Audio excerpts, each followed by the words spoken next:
Shalom, salam sejahtera buat semua pemirsa Pijar TV di mana saja berada. Saya Pendeta Ezra Soro hari ini bersuka cita karena bisa menjumpai Anda kembali dalam program pengajaran iman Kristen Ku Tahu Yang Ku Percaya.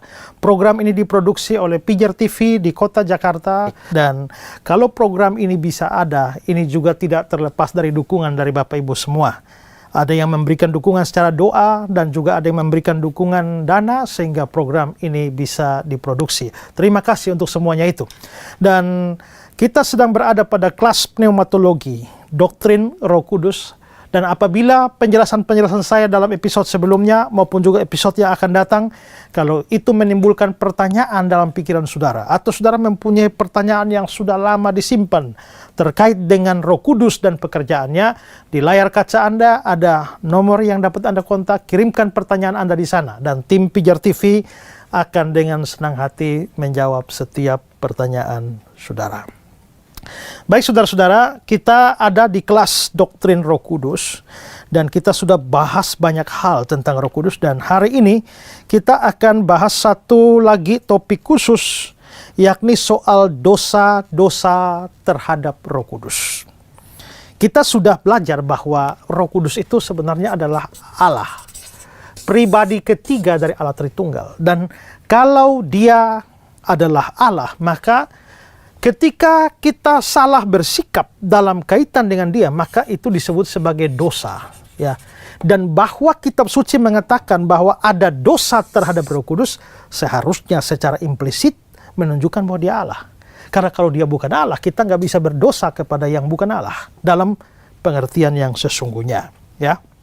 Nah, maka kita mau bicara soal dosa terhadap Roh Kudus, tapi kalau kita ngomong soal dosa terhadap Roh Kudus ini, kita bisa membagi menjadi dua. Ada dosa orang tidak percaya kepada Roh Kudus, dan ada dosa orang percaya pada Roh Kudus. Itu harus dibedakan, ya. Sehingga ada dosa-dosa yang hanya bisa dilakukan oleh orang tidak percaya. Orang tak percaya, orang percaya tidak bisa melakukan dosa itu.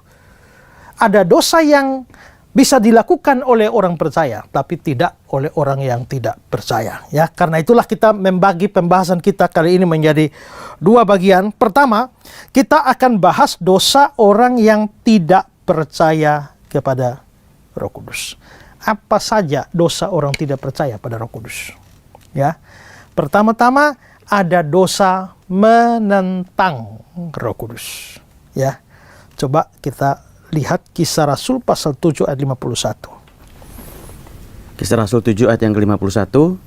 Hai orang-orang yang keras kepala dan yang tidak bersunat hati dan telinga, kamu selalu menentang Roh Kudus, sama seperti nenek moyangmu, demikian juga kamu. Kamu selalu menentang Roh Kudus.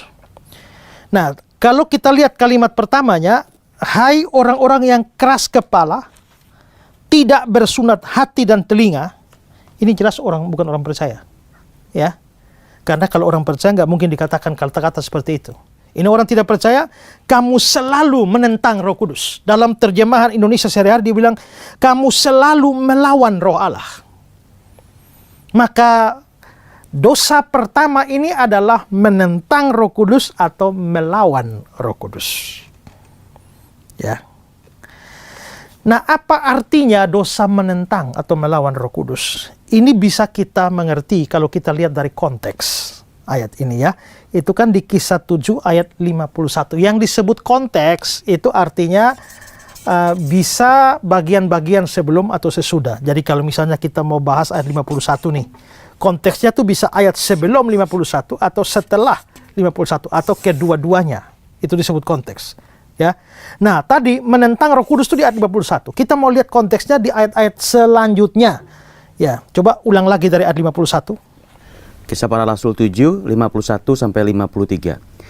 Hai orang-orang yang keras kepala dan yang tidak bersunat hati dan telinga, kamu selalu menentang Roh Kudus, sama seperti nenek moyangmu, demikian juga kamu. Siapakah dari nabi-nabi yang tidak dianiaya oleh nenek moyangmu? Oke, sabar ya. Siapakah di antara nabi-nabi yang tidak dianiaya? Ada kata dianiaya. Terus? Bahkan mereka membunuh orang-orang yang lebih dahulu memberitakan tentang kedatangan orang benar. Orang benar nih Yesus, ya. Yang sekarang telah kamu khianati dan kamu bunuh. 53. Kamu telah menerima hukum Taurat yang disampaikan oleh malaikat-malaikat, akan tetapi kamu tidak menurutinya. Kamu tidak menurutinya. Nah, saudara lihat bahwa konteks ayat ini ketika dikatakan bahwa kamu menentang Roh Kudus, kamu melawan Roh Kudus, lalu selanjutnya dikatakan bahwa mereka itu menganiaya nabi-nabi sebelum itu. Nabi-nabi atau hamba-hamba Tuhan yang datang, mereka aniaya. Bahkan mereka bunuh nabi-nabi sebelum kedatangan Yesus. Begitu Yesus datang, mereka hianati. Mereka bunuh. Maka konteks ini menunjukkan tentang penganiayaan dan pembunuhan terhadap nabi-nabi atau hamba-hamba Tuhan, bahkan Mesias sendiri. Nah, ini dikatakan sebagai menentang Roh Kudus. Ya. Nah, mengapa sampai ini kan Israel. Nabi A diutus pada mereka, tapi mereka aniaya. Nabi B diutus pada mereka, mereka bunuh. Nabi C, mereka aniaya. Sampai-sampai datang Sang Mesias sendiri kepada mereka, mereka bunuh juga.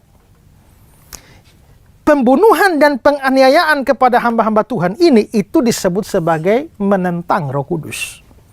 Mengapa kok membunuh nabi, menganiaya nabi, itu kok dianggap menentang Roh Kudus? Karena nabi ini datang beritakan firman pada mereka. Ya kan? Kalau nabi beritakan firman, siapakah di balik nabi ini? Roh Kudus. Roh Kuduslah yang menggerakkan para nabi beritakan firman. Dan kita sudah belajar juga bahwa Roh Kudus adalah pribadi di balik penulisan firman Tuhan atau kitab suci. Jadi kalau ada nabi datang memberitakan firman Tuhan atau kitab suci, pasti itu di balik itu adalah Roh Kudus. Roh Kudus menggerakkan, Roh Kudus mengutus mereka, Roh Kudus memberikan kuasa bagi mereka untuk beritakan. Tapi orang-orang yang diutus, diurapi Roh Kudus ini ternyata dibunuh, dianiaya, dihina, diolok. Maka penentangan mereka terhadap hamba-hamba Tuhan ini, itu dianggap sebagai penentangan terhadap Roh Kudus. Itulah sebabnya dikatakan, kamu selalu menentang Roh Kudus. Ada banyak orang di dunia ini yang mungkin sudah mendengar berita Injil. Atau misalnya saya memberitakan Injil kepada saudara. Saudara tidak mendengar dan tidak merespon apa yang saya katakan kepadamu. Malah kamu menghina saya. Kamu menista saya. Kamu menganiaya saya. Bahkan kamu membunuh saya. Misalnya seperti itu. Pada Roh Kuduslah yang ada di dalam saya, yang menggerakkan saya, yang memberi tugas pada saya, memberi kuasa pada saya, beritakan Injil kepada kamu. Maka di situ kamu berdosa terhadap Roh Kudus.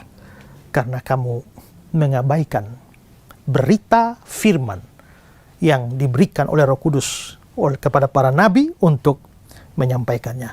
Nah, menolak berita Injil yang disampaikan oleh para hamba Tuhan, ini kan hanya bisa dilakukan oleh orang tidak percaya. Kan orang percaya justru kan menerima berita Injil. Maka orang percaya tidak melakukan dosa menentang Roh Kudus seperti ini. Ya, maka ini dosa dari orang tidak percaya, menentang atau melawan Roh Kudus. Ya, ini dosa pertama. Lalu dosa yang kedua ada disebut sebagai menghina Roh Kudus. Itu muncul dalam Ibrani 10 ayat 29. Coba baca. Ibrani 10 ayat 29. Betapa lebih beratnya hukuman yang harus dijatuhkan atas dia yang menginjak-injak anak Allah, yang menganggap najis darah perjanjian, yang menguduskannya, dan yang menghina roh kasih karunia. Menghina roh kasih karunia. Memang di sini tidak dibilang Roh Kudus, tapi roh kasih karunia. Tapi kalau saudara ikut episode-episode sebelumnya, waktu kita bahas soal sebutan-sebutan atau nama-nama, gelar-gelar dari Roh Kudus, kita sudah melihat bahwa Roh Kudus juga disebut sebagai roh kasih karunia. Jadi kalau dikatakan roh kasih karunia ini pasti Roh Kudus. Tapi ada kata-kata menghina roh kasih karunia, itu artinya menghina Roh Kudus. Nah, apa artinya? Lagi-lagi kita perlu melihat konteks. Tapi di sini konteksnya adalah konteks yang jauh lebih luas. Karena ini adalah surat Ibrani, pasal yang ke-10, maka konteksnya yang lebih luas adalah seluruh surat Ibrani. Nah, surat Ibrani itu ditulis oleh sang penulisnya yang masih tidak jelas siapa. Ya, diperdebatkan juga siapa penulisnya. Tapi yang pasti inti surat Ibrani itu begini. Surat Ibrani ini diberikan kepada orang-orang Kristen Yahudi. Kita tahu bahwa gereja muncul pertama di kalangan orang Yahudi. Sehingga banyak orang Yahudi yang akhirnya percaya Yesus dan jadi Kristen. Tapi beberapa dekade setelah itu, mulailah muncul persoalan, ada gelombang murtad yang besar dari kalangan orang Yahudi yang tadinya beragama Yudaisme, agama Yahudi, masuk Kristen, percaya Yesus, tapi ada gelombang keluar dari Kristen secara besar-besaran kembali ke agama Yahudi. Nah, karena ada pengaruh dari Yudaisme, bahwa sebenarnya agama Yudaisme itu mempunyai sejumlah kelebihan, kehebatan, keunggulan daripada Kristen. Jadi mengapa kalian tinggalkan agama Yahudi? Akibatnya banyak orang yang sebelumnya sudah terlanjur masuk Kristen, sekarang balik lagi ke Yahudi. Menghadapi fenomena seperti inilah, maka penulis surat Ibrani menulis surat. Surat Ibrani itu bagi dua saja. Pertama, doktrinal atau apologetik. Yang kedua, praktis. Doktrinal atau apologetik mulai dari pasal 1 sampai pasal 11. Dan mulai pasal 12, ini yang praktis. Ya. Nah, pasal 1 sampai 11 ini intinya adalah karena menganggap bahwa Yudaisme lebih hebat daripada Kristen, maka penulis Ibrani menunjukkan bahwa Kristen lebih unggul. Makanya tema dari surat Ibrani itu adalah lebih besar, lebih baik, lebih sempurna, lebih agung, lebih mulia. Menunjukkan bahwa kekristenan dengan Kristusnya itu jauh lebih sempurna dari seluruh sistem agama Yahudi. Nah, setelah itu baru masuk babak yang kedua. Karena itu jangan murtad. Jangan, kamu sudah percaya Yesus, jangan tinggalkan Yesus lalu balik lagi ke belakang. Itu namanya murtad. Maka kita melihat ada peringatan supaya jangan murtad. Tapi rupanya ada orang-orang tertentu yang memang setelah percaya kepada Kristus mereka balik lagi. Dan mereka tadinya kelihatan begitu merasa Kristus istimewa, sekarang balik lagi dan menjadi tidak percaya kepada Kristus dan menganggap Kristus bukan apa-apa. Nah,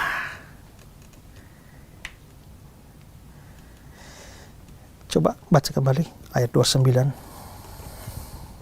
Ibrani 10 ayat 29. Betapa lebih beratnya hukuman yang harus dijatuhkan atas dia yang menginjak-injak anak Allah. Oke, sabar. Menginjak-injak anak Allah. Jadi mereka yang murtad itu sama dengan menginjak-injak anak Allah. Terus? Yang menganggap najis darah perjanjian yang mengkuduskannya. Jadi itu sama dengan darah perjanjian Kristus yang telah tercurah yang menguduskan. Ini mereka anggap najis. Nah, ini orang-orang murtad ini. Untuk mereka dikatakan kalimat pertama, betapa lebih beratnya hukuman yang harus dijatuhkan atas dia.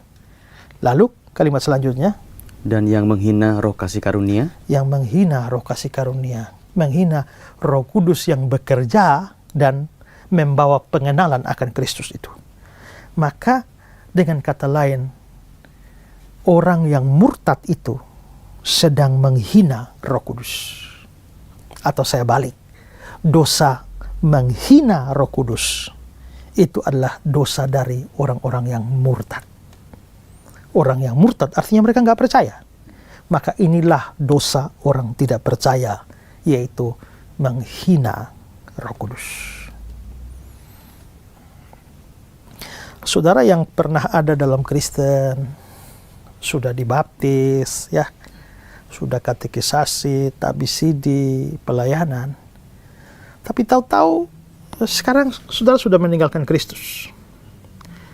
Entah karena jabatan, karena duit, karena cowok, karena cewek, atau apapun alasannya, saudara meninggalkan Kristus. Dengar baik-baik, kamu sedang menghina Roh Kudus. Dan menurut ayat tadi, betapa lebih beratnya hukuman. Dengan tidak percaya Kristus, kamu dihukum. Tapi dengan meninggalkan Kristus, kamu menghina roh kasih karunia. Lebih beratnya, betapa lebih beratnya hukuman. Karena itu semua yang pernah Kristen dan sekarang jadi mualaf. Kalau kamu dengar apa yang saya katakan ini, segeralah bertobat. Kembali kepada Kristus. Jikalau tidak, hukuman lebih berat menanti kamu. Atau, kalau pemirsa yang mendengar apa yang saya katakan ini, dan saudara tahu ada orang yang telah meninggalkan Kristus, saudara boleh memotong bagian ini, ya, dan kirimkan pada orang-orang itu. Beri peringatan bagi mereka bahwa jikalau mereka tidak kembali kepada Kristus, hukuman yang lebih berat sedang menanti mereka. Ya, ini dosa penghinaan kepada Roh Kudus. Coba bacakan kata-kata Albert Barnes. Jika mereka murtad, mereka dengan tindakan seperti itu akan memperlakukan Roh Allah dengan rendah dan hina. Oleh Dialah mereka telah diperbaharui. Oleh Dia mereka telah dibawa untuk memeluk juru selamat dan untuk mengasihi Allah. Oleh Dia mereka memiliki perasaan suci atau keinginan murni.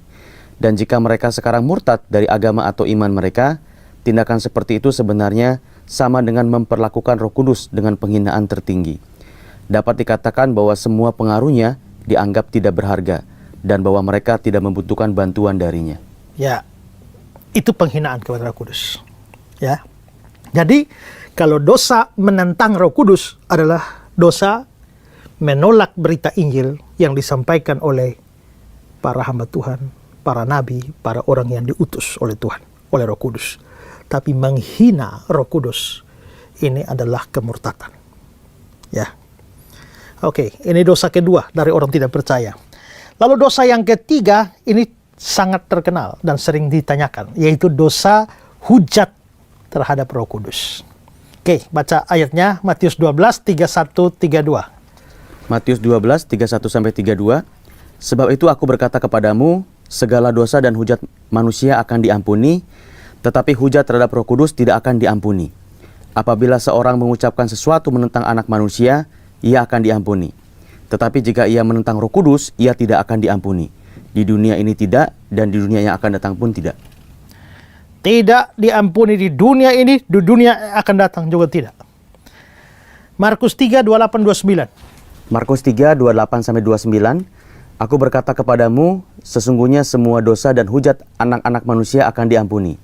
Ya, semua hujat yang mereka ucapkan. Tetapi apabila seseorang menghujat Roh Kudus, ia tidak mendapat ampun selama-lamanya, melainkan bersalah karena berbuat dosa kekal. Tidak akan mendapat ampun selama-lamanya, berbuat dosa kekal. Ya, ini sama juga dengan Lukas 12 ayat 10. Barang siapa menghujat Roh Kudus, dia tidak akan diampuni. Nah, saudara, ayat-ayat ini menunjukkan ya bahwa ada dosa menghujat Roh.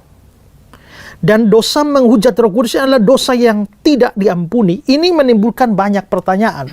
Dosa macam apa ini ya? Dan mengapa berbuat dosa seperti itu tidak bisa diampuni? Bagaimana kalau habis buat dosa itu, orang itu percaya Yesus? Kalau diampuni, ayatnya sudah tidak benar. Karena dosanya kekal. Kalau tetap tidak diampuni, bukankah dia sudah percaya Yesus? Kenapa nggak diampuni? Ini menimbulkan persoalan, ya. Dan kita juga bisa melihat bahwa dosa menghujat Roh Kudus inilah yang sempat disinggung oleh Rasul Yohanes, ya, di dalam 1 Yohanes 5, 16-17. Coba baca. 1 Yohanes 5, 16-17. Kalau ada seorang melihat saudaranya berbuat dosa, yaitu dosa yang tidak mendatangkan maut, hendaklah ia berdoa kepada Allah, dan Dia akan memberikan hidup kepadanya, yaitu mereka yang berbuat dosa yang tidak mendatangkan maut. Ada dosa yang mendatangkan maut. Tentang itu tidak kukatakan bahwa ia harus berdoa. Semua kejahatan adalah dosa, tetapi ada dosa yang tidak mendatangkan maut. Nah, ini juga sering ditanyakan. Bukankah Alkitab bilang bahwa upah dosa ialah maut? Tapi malah ini bilang ada dosa yang mendatangkan maut, ada yang tidak mendatangkan maut. Ya ada tafsiran lain mengatakan bahwa ini kalau misalnya dosa mencuri, kan hanya denda, gak dihukum mati, berarti dosanya tidak mendatangkan maut. Tapi misalnya dosa berzina, itu kan dihukum mati, nah itu dosa mendatangkan maut. Tapi penafsiran seperti itu menjadi kesulitan untuk menghadapi ayat yang ke-16 bagian akhir, bahwa tentang itu tidak kukatakan bahwa dia harus berdoa. Seandainya ada orang mau dihukum mati pun, mengapa kita nggak boleh berdoa buat dia? Di sini Rasul Yohanes berkata tidak perlu berdoa. Kelihatannya berdoa pun tidak mempunyai manfaat apa-apa. Kalau misalnya ada orang berzina lalu mau dilempar batu dengan mati sampai hukum Taurat, kan sebelum dia dilempar mati lebih baik saya berdoa untuk dia lah. Kalau besok pagi dia mau dilempar mati, saya berdoa untuk dia supaya dia bertobat. Mati masuk surga. Tapi di sini bilang untuk itu tidak kukatakan harus berdoa. Artinya ya mau berdoa juga nggak ada manfaat sih sebenarnya untuk dia. Berarti ini bukan hanya sekedar hukuman mati biasa. Lalu apa? Ya, Calvin bilang apa? Karena dosa dan penghujatan terhadap Roh Kudus selalu membawa sertanya kerusakan seperti ini, maka tidak ada keraguan bahwa itulah yang ditunjuk di sini. Jadi menurut Calvin, 1 Yohanes 5 ayat 16-17 itu merujuk kepada dosa menghujat Roh Kudus. Nah, kita sedang bahas soal dosa dari orang tidak percaya. Sekarang gini, orang yang percaya menurut kitab suci akan selamat. Ya, dapat hidup kekal, masuk surga. Orang tidak percaya pasti masuk neraka. Kalau dosa hujat terhadap Roh Kudus tidak mungkin diampuni, maka pasti orangnya masuk neraka. Yang menghujat Roh Kudus pasti masuk neraka. Yang percaya Yesus pasti masuk surga. Maka tidak mungkin orang yang percaya menghujat Roh. Nanti bikin kacau ini aturan ini. Kalau yang menghujat Roh pasti masuk neraka, maka kita boleh simpulkan bahwa dosa hujat kepada Roh Kudus hanya bisa dilakukan oleh orang tidak percaya. Orang percaya tak mungkin melakukan dosa hujat pada Roh Kudus. Nah, nanti jadi pertanyaan, memang waktu dia tidak percaya dia menghujat Roh, lalu kemudian hari dia percaya? Nanti kita lihat nanti ya. Tapi pokoknya di sini dosa ini adalah dosa yang fatal sekali ya. Nah, seperti apa sih dosa menghujat Roh Kudus ini?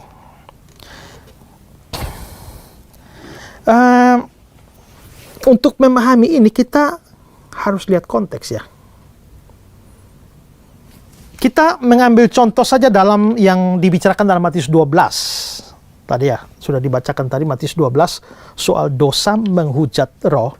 Nah, tapi kita mau mundur, dilihat dari konteks Matius 12.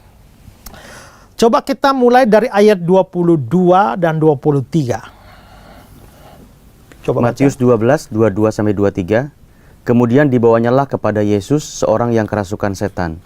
Orang itu buta dan bisu. Lalu Yesus menyembuhkannya, sehingga si bisu itu berkata-kata dan melihat. Maka takjublah sekalian orang banyak itu, katanya, ia ini agaknya anak Daud. Waktu Yesus menyembuhkan orang bisu dan buta, orang banyak bilang, dia ini agaknya anak Daud. Anak Daud itu istilah untuk Mesias. Ya, kayaknya ini Mesias nih. Mengapa mereka sampai curiga bahwa dia Mesias? Waktu dia menyembuhkan orang buta dan bisu. Karena mereka tahu di perjanjian lama ada janji atau ada kata-kata tentang Mesias itu kalau datang. Coba Yesaya 35, 5, 6. Yesaya 35, 5 dan 6. Pada waktu itu itu maksudnya konteksnya pada waktu Mesias datang. Ya. Pada waktu itu mata orang-orang buta akan dicelikkan. Mata orang buta akan dicelikkan. Terus? Dan telinga orang-orang tuli akan dibuka. Ya. Pada waktu itu orang lumpuh akan melompat seperti rusa, dan mulut orang bisu akan bersorak-sorai. Sebab mata air memancar di padang gurun dan sungai di padang belantara.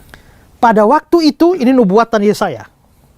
Kalau Mesias datang, mata orang buta akan dicelikan, mulut orang bisu akan bersorak-sorai. Itu sudah menjadi pengetahuan umum. Kalau Mesias datang seperti itu loh. Semua orang Yahudi tahu itu. Tiba-tiba Yesus datang dan dia menyembuhkan orang buta, orang bisu. Kok sama ya? Seperti janji di Yesaya ya.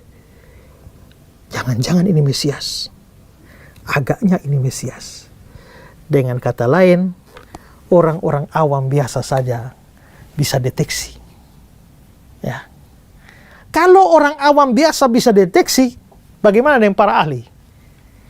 Pastinya harus lebih tahu dong. Oh, mereka ahli Taurat, hari-hari urus Taurat, masa nggak tahu?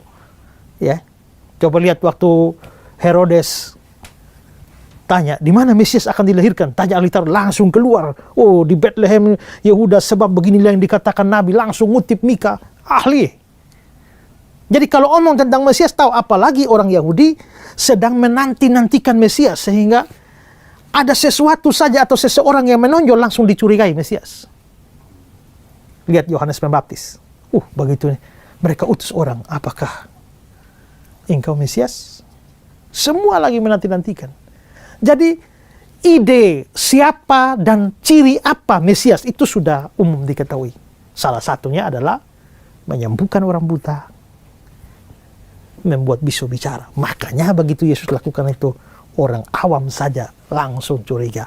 Ahli Taurat harus tahu pasti itu Mesias. Tapi alih-alih mengakui Yesus Mesias, apa yang dibilang oleh para ahli itu, orang ahli Taurat dan Farisi? Matius 12 ayat 24. Matius 12 ayat 24. Tetapi ketika orang Farisi mendengarnya, mereka berkata, dengan Beelzebul, penghulu setan, ia mengusir setan. Ya. Dengan Beelzebul, penghulu setan, ia mengusir setan. Sebenarnya kayaknya dalam hati ini mereka percaya loh. Mereka percaya karena itu ciri Mesias loh. Tapi saking bencinya pada Yesus, saking jengkelnya pada Yesus, apa yang mereka yakini dalam hati, mereka tetap memberikan klaim bahwa itu adalah bukan pekerjaan roh di dalam Yesus, tapi pekerjaan setan, penghulu setan, Beelzebul. Ya. Ini konteksnya. Nah, begitu mereka tuduh Yesus begitu, Yesus jawab dalam ayat 25-26. Matius 12, 25-26. Tetapi Yesus mengetahui pikiran mereka, lalu berkata kepada mereka, setiap kerajaan yang terpecah-pecah pasti binasa, dan setiap kota atau rumah tangga yang terpecah-pecah tidak dapat bertahan. Demikianlah juga kalau iblis mengusir iblis, ia pun terbagi-bagi dan melawan dirinya sendiri. Bagaimanakah kerajaannya dapat bertahan? Ya, ini kan iblis yang bikin orang buta bisu. Sekarang Yesus usirnya pakai Beelzebul, seperti kata mereka. Kalau itu adalah iblis, lalu Yesusnya ngusir pakai Beelzebul, penghulu setan, iblis usir iblis. Iblis usir setan. Yesus bilang gak masuk akal. Kalau setan lawan setan, iblis versus iblis, ya hancurlah kerajaannya. Kita mau perang lawan Belanda, kita sama kita perang sendiri. Ya hancurlah kita. Ini menunjukkan bahwa setan gak pernah lawan setan. Jadi kalau beliau ini adalah dukun biru, ya. Nah, berperang lawan dukun hijau, mungkinkah? Di belakang dukun biru ada iblis biru. Ya, di belakang dukun yang sana ada iblis. Mungkinkah dukun biru sama dukun hijau baku sikat? Di permukaan bisa. Ya. Kelihatannya ini dukun biru serang dukun hijau serang balik. Tapi di sini di belakangnya iblis, di sana iblis. Dengan kata lain, dua dukun ini juga lagi ditipu oleh iblis. Mereka dua perang, tapi iblis di balik ini dan iblis di balik sana ketawa. Karena iblis dan iblis berteman. Ya. Jadi omong kosong kalau dukun lawan dukun. Omong kosong kalau menghadapi kuasa gelap, saudara pakai kuasa gelap. Banyak kan begitu di kampung-kampung. Ya. Satu orang disantet oleh satu dukun. Lalu dia sewa dukun lain tuh nyantet lagi, balik lagi. Ya, kalian santet menyantet tapi setannya tertawa. Karena setan tidak bisa lawan setan. Itu kata-kata Yesus sendiri dan masuk akal. Ya. Nah, lalu selanjutnya di ayat 27. Yesus bilang apa? Matius 12 ayat 27. Jadi jika aku mengusir setan dengan kuasa Beelzebul, dengan kuasa siapakah pengikut-pengikutmu mengusirnya? Sebab itu merekalah yang akan menjadi hakimmu. Jadi di sini Yesus anggap, kamu orang Farisi nuduh saya begitu, kalian tidak konsisten. Nah, rupanya pada zaman itu juga ada praktek eksorsis seperti itu, ya, pengusiran-pengusiran setan seperti itu. Dan orang Farisi mengakui bahwa orang-orang itu, para eksorsis itu mengusir setan dengan kuasa Allah. Mereka akui itu. Tapi anehnya begitu Yesus melakukan itu, kok mereka nuduh dilakukan dengan penghulu setan. Kalian tidak konsisten waktu menuduh aku seperti itu, kata Yesus, kira-kira gitu ya. Lalu ayat 28 Yesus mulai menyatakan bahwa dia mengusir setan bukan dengan Beelzebul, tapi dengan kuasa Roh Allah. Ayat 28. Matius 12, 28-30. Tetapi jika aku mengusir setan dengan kuasa Roh Allah, maka sesungguhnya kerajaan Allah sudah datang kepadamu. Atau bagaimanakah orang dapat memasuki rumah seorang yang kuat dan merampas harta bendanya, apabila tidak diikatnya dahulu orang kuat itu? Sesudah diikatnya barulah ia dapat merampok rumah itu. Siapa tidak bersama aku, ia melawan aku. Dan siapa tidak mengumpulkan bersama aku, ia mencerai-beraikan. Nah, ayat 28. Jika aku mengusir setan dengan kuasa Roh Allah. Yesus mengkonfirmasi bahwa saya ini usir setan bukan seperti yang kalian bilang dengan penghulu setan. Saya usir setan dengan kuasa Roh Allah. Jadi Roh Kudus, ya, ini dibilang ya, aku mengusir setan dengan kuasa Roh Allah. Ini sebenarnya dalam terjemahan yang sesungguhnya kata kuasa ini nggak ada. Jadi harusnya ayat itu berbunyi, aku mengusir setan dengan Roh Allah. Berarti Roh Allah di dalam Kristuslah yang mengusir setan. Tapi kalian mengatakan aku mengusir dengan kuasa setan, Beelzebul, ya. Berarti kalian anggap ini loh, Roh Kudus ini setan. Coba kalau kalian anggap Roh Kudus ini setan, karena memang kalian yakin begitu, nggak apa-apa. Maksudnya nggak apa-apa, nih ya dosa juga ya, tapi nggak apa-apa. Masalahnya kamu sebenarnya yakin bahwa aku Mesias. Dan kamu yakin bahwa aku ngusirnya pakai Roh Allah. Kamu yakin itu sebenarnya dalam hatimu. Orang awam saya tahu dan yakin itu loh. Kalian pasti yakin. Tapi aneh sekali bahwa kalian hatimu yakin, tapi masih nuduh begini. Kalian sedang menghujat Roh Kudus. Nah, maka dari situlah langsung Yesus mengatakan kata-kata hujat kepada Roh Kudus tidak dapat diampuni. Jadi kalau sudah begitu, artinya orang menghujat Roh Kudus itu gimana artinya? Ya. Artinya sebenarnya di pikirannya ngerti. Yakin. Hatinya yakin. Tapi entah mengapa mulutnya mengeluarkan hujat. Itu sesuatu yang agak tidak masuk akal sebenarnya ya. Rasanya aneh bahwa seorang di hati bilang A, di pikiran bilang A, di hati bilang A, tapi mulut bilang B.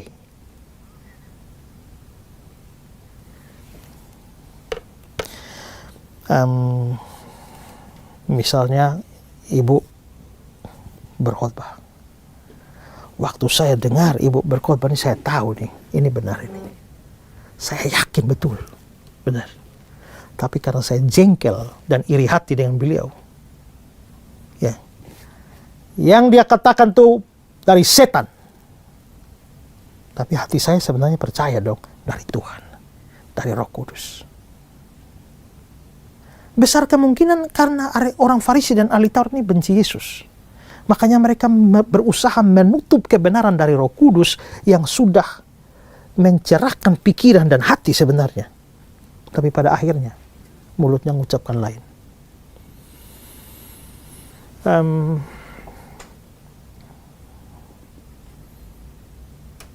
saya pernah ditanya orang, kalau sudah dengar khotbahnya Pendeta Stephen Tong, keras ya.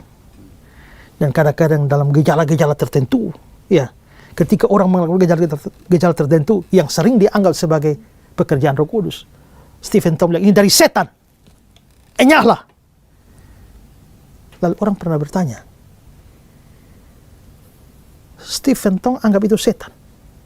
Tapi kalau seandainya itu bukan dari setan dan itu Roh Kudus, berarti dia telah menghujat Roh Kudus.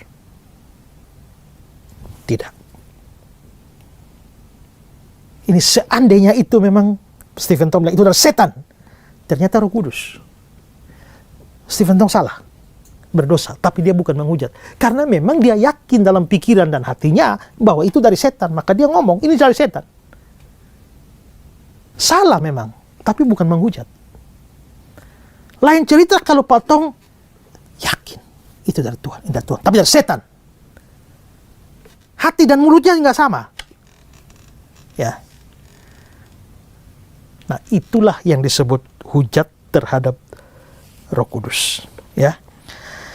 Jadi yang ditekankan di sini bukan penghinaan terhadap diri dan pribadi Roh Kudus. Penghujatan terhadap diri dan pribadi Roh Kudus, tapi terhadap pekerjaan Roh Kudus. Ya. Oke, coba baca kata-kata dari De Hior. Apa yang dimaksudkan dengan menghujat Roh Kudus menjadi jelas dari dalam ucapan orang Farisi bahwa Yesus bekerja sama dengan iblis. Jikalau kita sadar bahwa di dalam peristiwa-peristiwa tertentu ada pekerjaan Roh Kudus, dan namun demikian, demi mempertahankan kemauan kita sendiri, kita berani mengatakan bahwa pekerjaan Roh Kudus itu adalah pekerjaan iblis, maka kita menghujat Roh Kudus. Ya, jadi lihat ya. Kata-kata itu, jikalau kita sadar bahwa di dalam peristiwa-peristiwa tertentu ada pekerjaan Roh Kudus, berarti kan ngerti nih. Hati, pikiran ngerti, sadar. Namun demikian, demi mempertahankan kemauan kita sendiri, berani mengatakan, berarti mulutnya lain. Maka disinilah hati dan mulut lain. Ya. Homer Ken. Dosa ini sebagai tindakan mengkaitkan berbagai karya mujizat roh itu dengan kuasa iblis. Ya, mengaitkannya. Ya. Lalu saya berikan beberapa komentar supaya menegaskan apa yang saya jelaskan ini. Coba kata-kata dari Stew. Mengidentifikasikan sumber kebaikan dengan penjelmaan si jahat merupakan kerusakan moral yang tidak dapat dipulihkan oleh sang penjelmaan itu sendiri. Ya, ini dosa besar ini. Ya, makanya Bengel bilang, semua dosa lainnya adalah manusiawi, tetapi dosa yang satu ini adalah setani. ya, semua dosa lain manusiawi, yang ini setani betul nih ya. Ini dosa besar sekali. Nah, maka dikatakan itulah dosa hujat terhadap Roh Kudus, dan dosa ini tidak bisa diampuni. Dosa ini adalah dosa kekal. Ya. Muncul pertanyaan, mengapa tidak bisa diampuni? Jawabannya adalah ini ada hubungan dengan pekerjaan Roh Kudus. Karena salah satu pekerjaan Roh Kudus adalah menginsyafkan dunia akan dosa. Menurut Yohanes 16 ayat 8. Jadi orang bisa insyaf dosa, sadar dosa, itu kerjanya Roh Kudus. Waktu ibu menghujat Bapa, Roh Kudus menginsyafkan, maka ibu sadar dosa, minta ampun. Waktu ibu menghujat Yesus, Roh Kudus bekerja, insyafkan, ibu sadar dosa, minta ampun dan diampuni.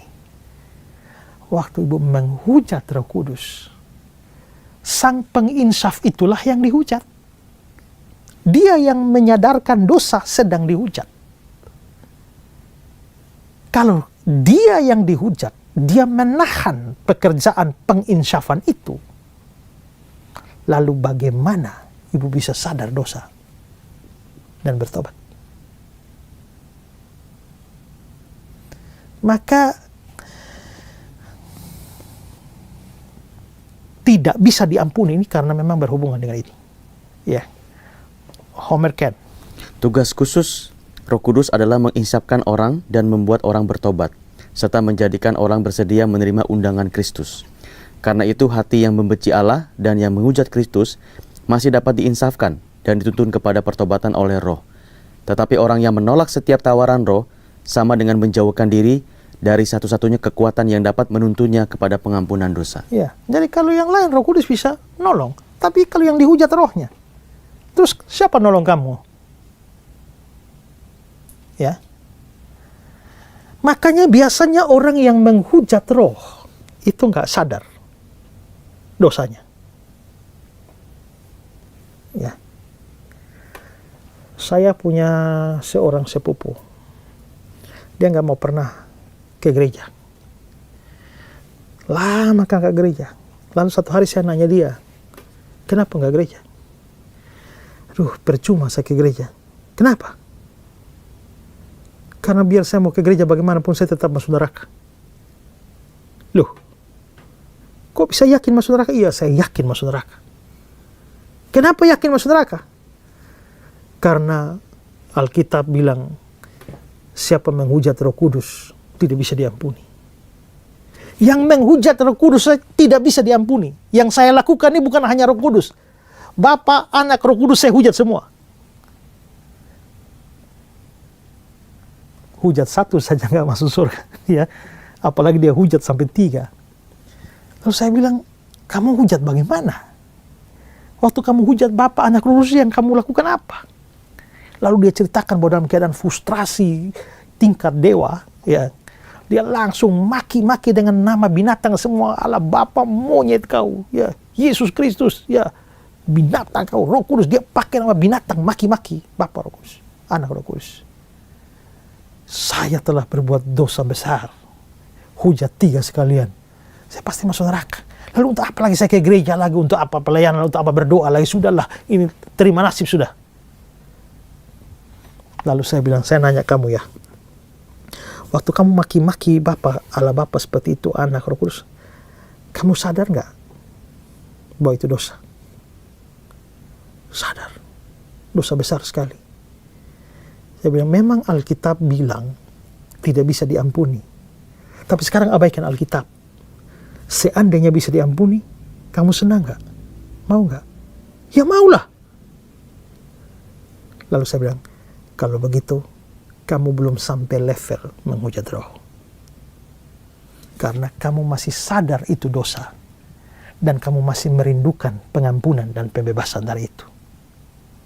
Itu tanda Roh Kudus masih bekerja. Karena kalau kamu betul-betul menghujat, kamu nggak sadar bahwa itu dosa dan nggak akan frustrasi dengan itu, ya, dan nggak akan pernah menginginkan pengampunan dari itu, nggak tahu sama sekali. Dosamu besar sekali, sangat besar.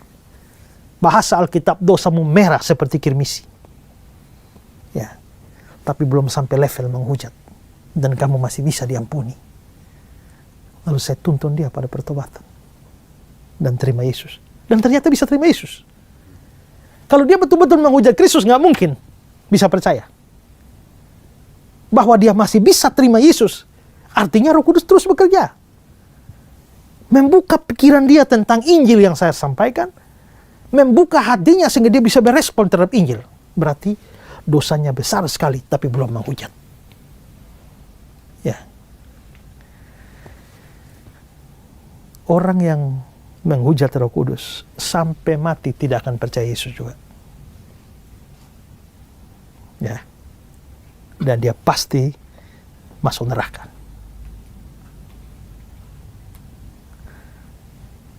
Jelas? Jelas. Ya.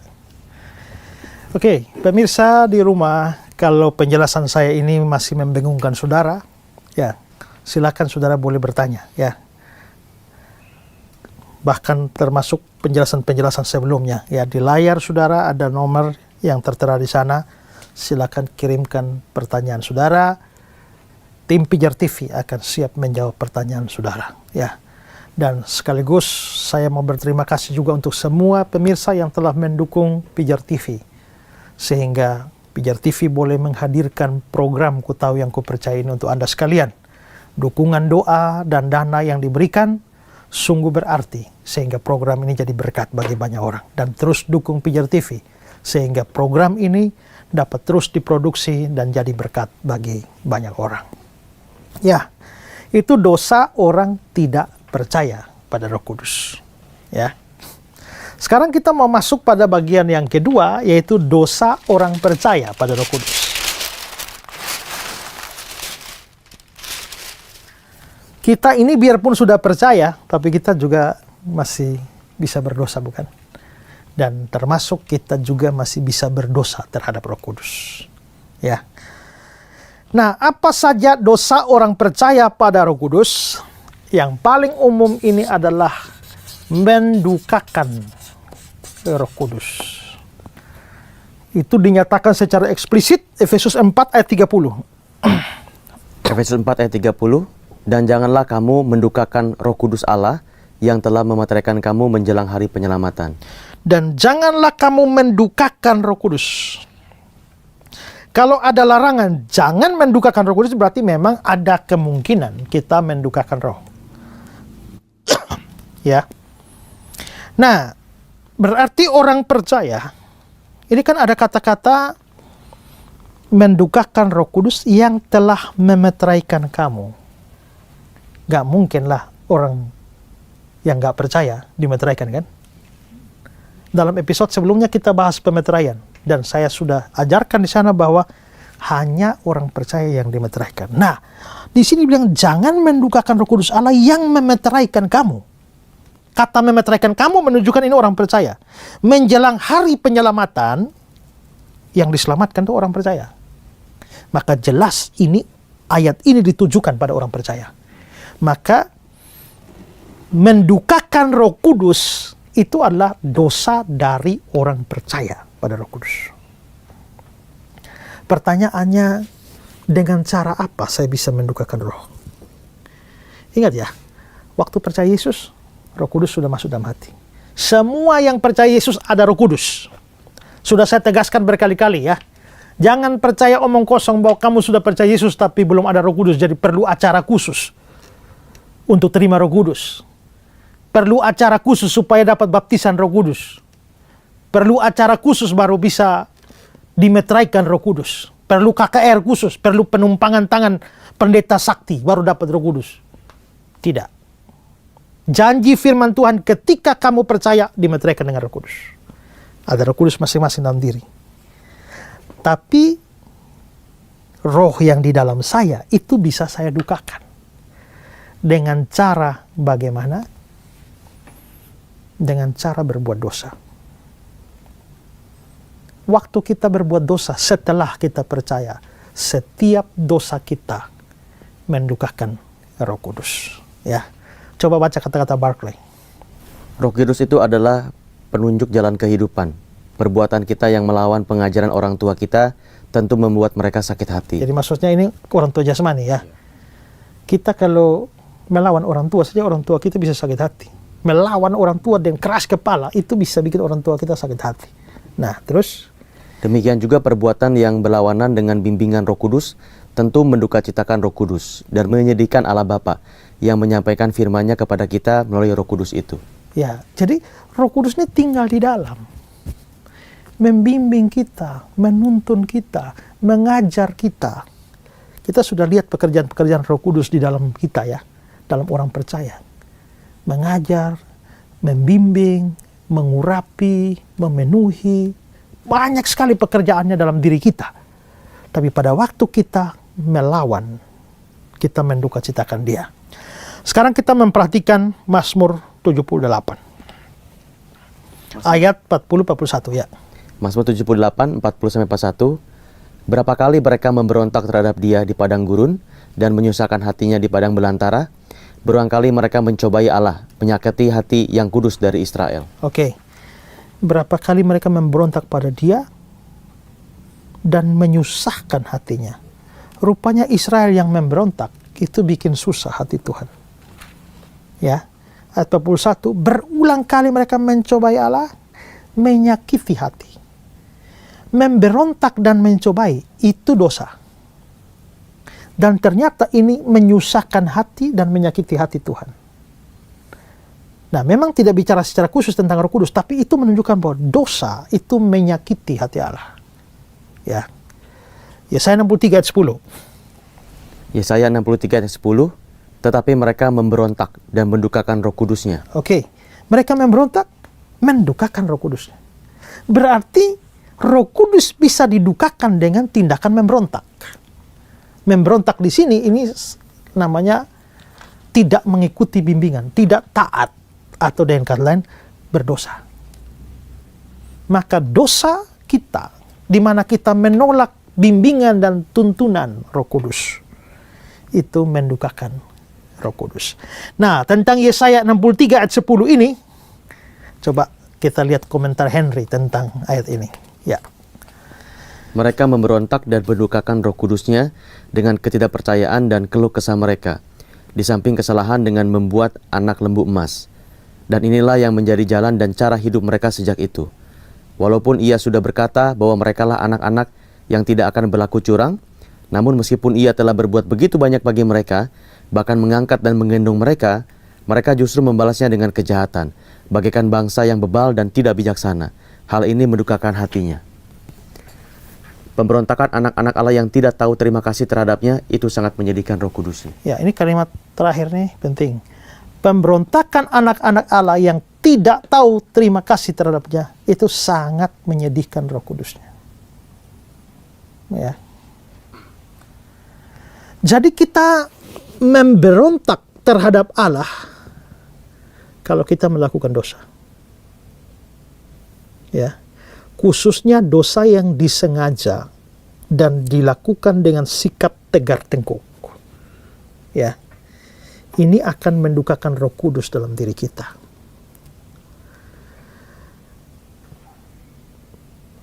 Pendeta Billy Graham itu menulis sebuah buku dengan judul Roh Kudus. Ya. Dan dalam buku itu Billy Graham mengutip seorang yang lain yang namanya Ruth Paxson. Nah, Ruth Paxson ini mengungkapkan nama-nama Roh Kudus atau sebutan-sebutan untuk Roh Kudus, lalu menunjukkan bahwa sikap kita yang berlawanan dengan sebutan terhadap Roh Kudus itu menyebabkan kedukaan pada Roh Kudus. Coba lihat kata-kata Paxson. Kita bisa mengetahui apa yang melukai roh jika kita mempertimbangkan kelakuan kita dalam terang dari kata-kata yang dipakai firman Tuhan untuk melukiskan roh. Roh Kudus adalah roh, satu roh kebenaran. Jadi Roh Kudus itu namanya atau sebutannya roh kebenaran. Ya, terus? Maka apa saja yang palsu, penipuan, dan kemunafikan mendukakan dia. Ya. Dua, roh iman. Maka keraguan-raguan, ketidakpercayaan, kegelisahan, dan kekhawatiran mendukakan dia. Tiga, roh kasih karunia. Maka apa saja di dalam kita yang keras, pahit, dengki, tidak ramah, tidak mengampuni atau tidak mengasihi mendukakan dia. Empat, roh kekudusan. Maka segala sesuatu yang tidak bersih, yang mengotorkan atau menghina mendukakan dia. Ya, jadi karena roh disebut dengan banyak sebutan, maka setiap tindakan yang kontras dengan gelarnya itu mendukakan dia. Wow, ini kalau kita lihat begini kayaknya hari-hari ini kita mendukakan Roh Kudus ya. Ya. Walaupun kita sudah percaya. Ya. Tapi saya pikir hidup kita nih banyak kali mendukakan Roh Kudus. Padahal Roh Kudus itu penghibur kita, penolong kita, pembela kita, penasihat kita, tapi dialah yang kita dukakan. Bahkan ingat ya, Roh Kudus bukan hanya bisa berduka, tapi bisa berduka dengan hebat. Ya, kalau saya mengasihi ibu biasa-biasa aja lah, lalu membuat sesuatu yang tidak berkenan pada saya sih kecewa. Tapi nggak seberapa lah, nggak. Tapi kalau kita betul-betul sangat akrab, sangat karib, saya betul-betul mengasihi orang ini, lalu orang ini ternyata melakukan sesuatu yang betul-betul tidak sesuai kehendak saya, tingkat kekecewaan saya itu jauh lebih besar. Ya. Kalau Bapak pergi ke pasar, ya, bersenggolan sama orang, lalu orang maki Bapak babi nih, bisa marah kan? Tapi ya sudah, pulang rumah lupa, kan nggak kenal dia juga. Tapi kalau Bapak sudah capek-capek kerja sampai di rumah, lalu istri sambut babi nih, lebih sakit mana? Lebih sakit yang kedua ini, kenapa? Karena istri ini sangat saya sayangi, sangat saya kasihi, saya pelihara, saya beri makan, saya tuntun, saya ajar, kemana-mana saya bawa. Kok bisa maki saya babi itu loh? Sedangkan yang satu tuh nggak kenal, peduli amat lah. Makin kita mencintai orang, makin potensi disakiti itu lebih luar biasa. Problemnya, Roh Kudus sangat mengasihi kita. Ya.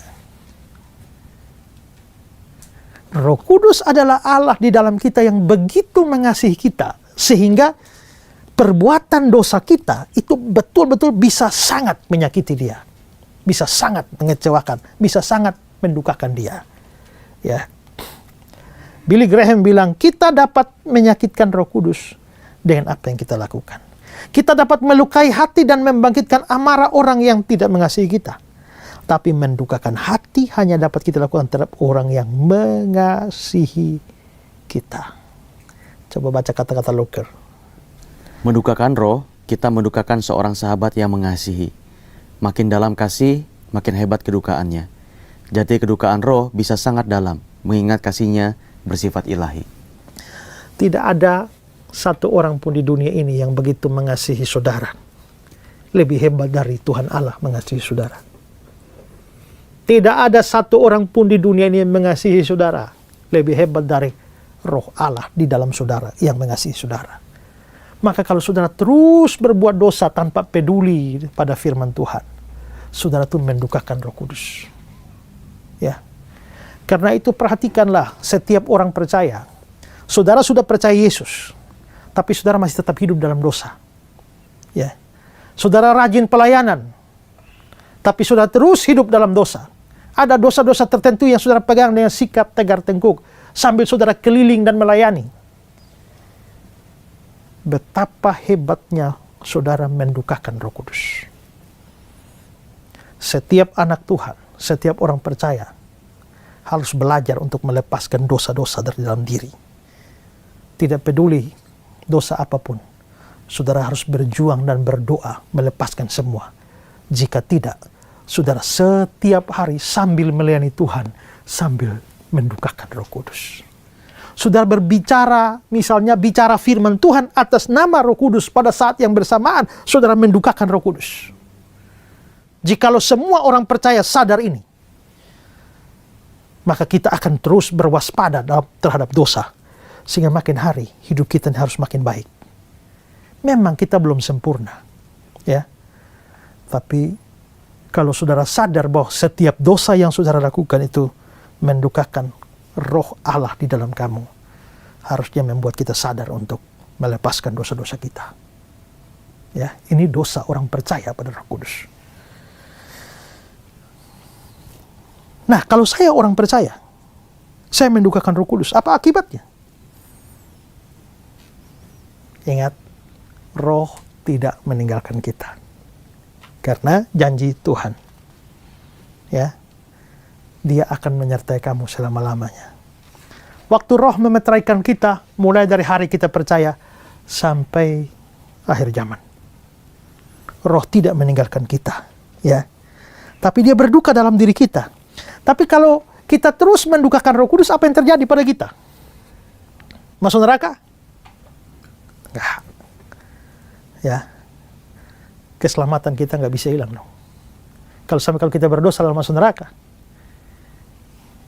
Arabon, ingat episode sebelumnya, jaminan itu sudah diberikan, ya. Tapi Roh Kudus bisa, karena Roh Kudus berduka di dalam kita, Dia bisa menahan pekerjaan-pekerjaan baiknya di dalam kita. Ya. Buah roh ialah kasih, sukacita, damai sejahtera. Kalau buah roh, kasih, sukacita, damai sejahtera. Buah dari Roh Kudus dalam diri saya ada sukacita, damai sejahtera. Kalau rohnya sedang berduka di dalam saya, dia menahan pekerjaan itu dalam diri saya, maka tidak ada orang yang mendukakan Roh Kudus bisa bersukacita. Tidak ada orang yang mendukakan Roh Kudus lalu dia tetap damai sejahtera. Gak bisa. Karena sukacita, damai sejahtera itu sumbernya dari Roh Kudus di dalam. Nah, kalau kamu terus mendukakan Roh Kudus, bagaimana kamu bisa terus damai? Bagaimana kamu terus bersukacita? Kalau kamu terus berdosa, tapi kamu damai-damai saja, sukacita saja, kelihatannya kamu bukan orang percaya. Ya, dan damaimu damai palsu. Sukacitamu sukacita palsu. Sukacita sejati, damai sejati hanya dari Roh Kudus. Itu buah roh. Jadi kalau kamu terus berdosa dan mendukakan Roh Kudus, tidak mungkin ada damai, tidak mungkin ada sukacita. Kalau kamu kelihatan damai, kamu sedang memalsukan dirimu, hanya pura-pura damai, pura-pura sukacita. Tapi dalam hatimu kamu sadar, nggak ada damai, nggak ada sukacita. Ya. Coba kata-kata Luker. Dengan mendukakan Dia, kita tidak kehilangan ataupun mengusir Roh Kudus dari hati kita. Yang jelas adalah mustahil. Pada waktu kita mendukakan Roh Kudus, kita kehilangan sukacita, kuasa, dan keyakinan keselamatan.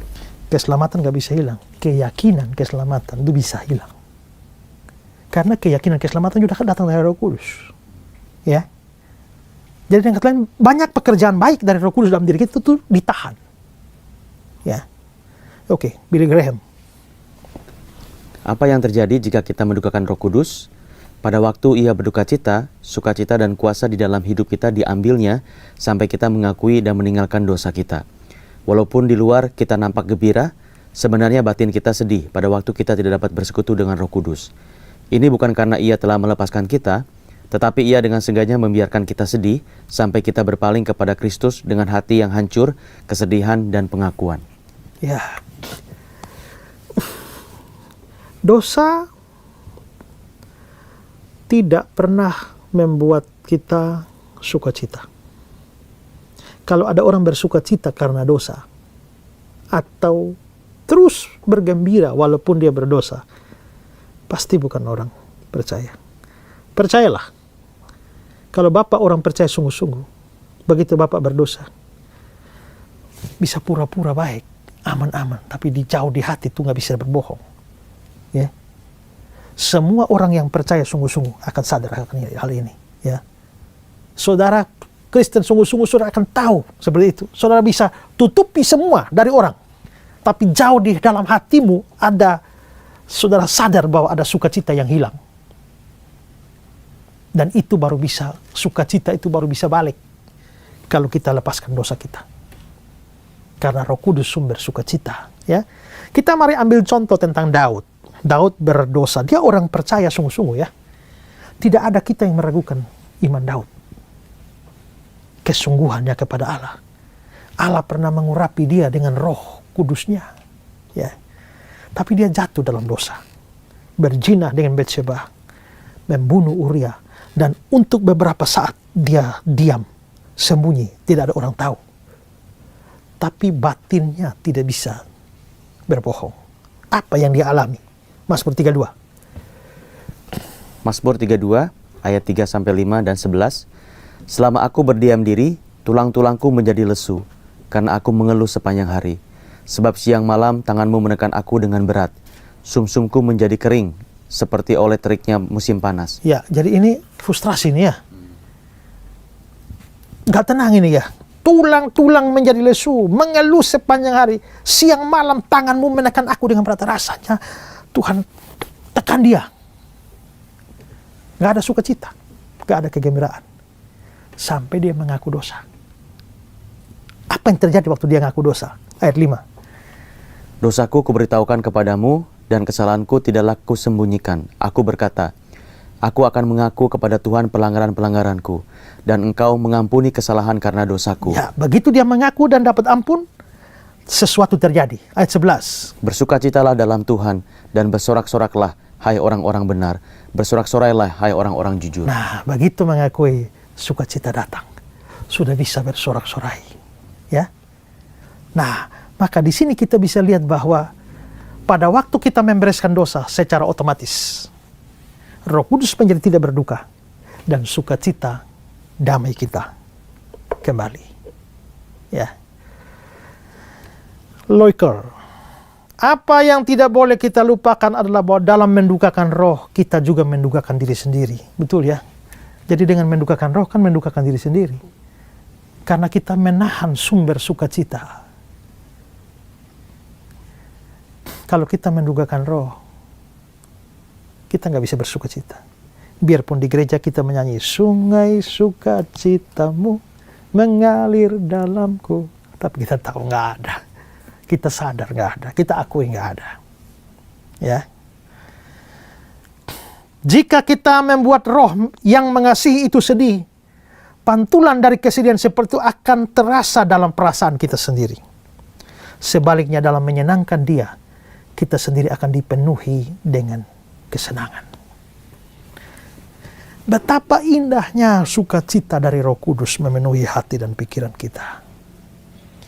Jangan tukar semua itu dengan kesenangan-kesenangan duniawi.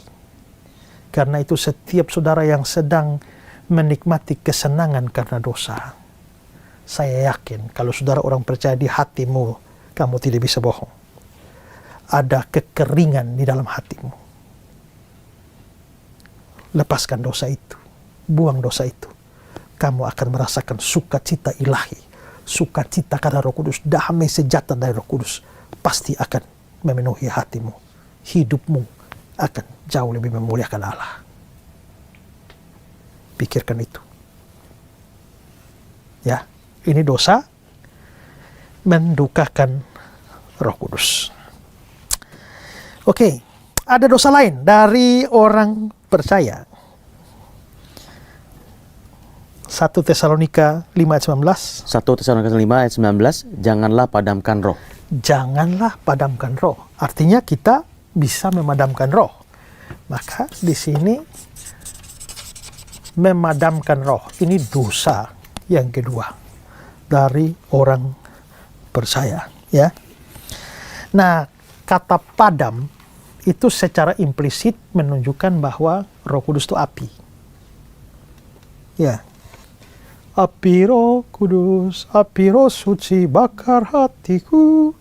Ya. Kita sudah bahas ya simbol-simbol Roh Kudus dan salah satunya itu adalah api. Jadi makanya menurut Loker, Moffat menerjemahkan ungkapan ini, jangan pernah memadamkan api dari roh. Ya. Nah, sama seperti dosa mendukakan Roh Kudus ini tidak membuat Roh Kudus meninggalkan kita, maka dosa memadamkan roh itu juga tidak membuat Roh Kudus itu meninggalkan kita. Tidak. Rocker berkata, kita dapat memadamkan api dari roh dalam hati kita sendiri. Harus dimengerti dengan jelas bahwa pemadaman roh tidak ada hubungannya dengan pengeluaran dia dari kehidupan kita. Tindakan seperti itu mustahil, maksudnya kasih keluar roh itu mustahil. Karena dengan masuknya ia ke dalam diri kita, dia menjadi penghuni kita yang kekal. Pemadaman itu hanya berhubungan dengan manifestasi dan kehadiran dan kuasa roh. Karena itu Roh Kudus seperti api menyala. Nggak bisa ada kita yang betul-betul mutlak memadamkan roh, artinya sampai roh mati. Nggak bisa. Ya, jadi pemadaman roh itu tidak bersifat mutlak. Maksudnya karena tindakan-tindakan tertentu dari kita, maka roh dalam tanda petik sepertinya padam. Tapi padam dalam arti sungguh-sungguh nggak bisa. Ya. Nah, apa yang dimaksudkan dengan memadamkan roh? Ya. Sepertinya memadamkan roh ini ada hubungan dengan pelayanan, ya. Coba kata-kata Loker dibaca. Manusia sebagai seorang pelayan bisa memadamkan roh. Ya, kita ini kan waktu percaya kan ditugasi Tuhan untuk pelayanan ya. Kamu harus melayani. Nah, kelihatannya pekerjaan pelayanan ini sama seperti kita lagi menyalakan api. Itulah sebabnya dibilang dalam 2 Timotius 1 ayat 6, karena itulah ku peringatkan engkau untuk mengobarkan karunia Allah. Mengobarkan itu kayak api yang berkobar. Bicara karunia, bicara pelayanan. Ya. Nah, Roh Kudus sudah melengkapi kita, dikasih karunia untuk melayani. Nah, sekarang karunia untuk melayani itu harus dikobarkan. Seolah-olah dengan melayani kita, api Roh Kudus dalam diri kita itu mulai menyala. Ya, mulai menyala. Ya. Maka kita akan dalam tanda petik menyalakan api Roh Kudus kalau kita setia melayani. Ya, coba Pak baca 1 Timotius 4:14. 1 Timotius 4 ayat yang ke-14. Jangan lalai dalam mempergunakan karunia yang ada padamu, yang telah diberikan kepadamu oleh nubuat dan dengan penumpangan tangan sidang penatua. Ya, jadi jangan lalai mempergunakan karunia. Pakai karunia itu. Nah, waktu pakai karunia itu sama dengan kita betul-betul mengobarkan api Tuhan. Mengobarkan, menyalakan ya pekerjaan Roh Kudus atau pekerjaan pelayanan dengan karunia Roh Kudus. Maka kalau dikatakan memadamkan roh, ini pasti ada kaitan dengan pelayanan. Ya, ini pasti ada kaitan dengan pelayanan. Kalau begitu, saya bisa memadamkan roh. Nah, ginilah. Waktu saya percaya, Roh Kudus berikan saya karunia. Saya harus kobarkan ini. Maka api Roh Kudus dalam saya harus menyala dalam pelayanan. Ini menyala. Semua menyala. Saya bisa padamkan. Pertama, punya ibu menyala, saya yang padamkan. Punya bapak menyala, saya padamkan. Berarti saya bisa memadamkan api itu di dalam diri orang lain. Tapi yang punya saya yang lagi nyala juga bisa saya padamkan. Berarti saya bisa memadamkan juga api di saya. Maka pemadaman itu bisa terjadi pada diri orang Kristen lain atau pada diri sendiri. Oke. Saya bisa memadamkan api itu di dalam diri saudara-saudara yang lain. Bagaimana caranya? Ya. Itu bisa dengan cara mematahkan semangat, memadamkan semangat mereka dalam pelayanan hanya karena kekurangan, kelemahan.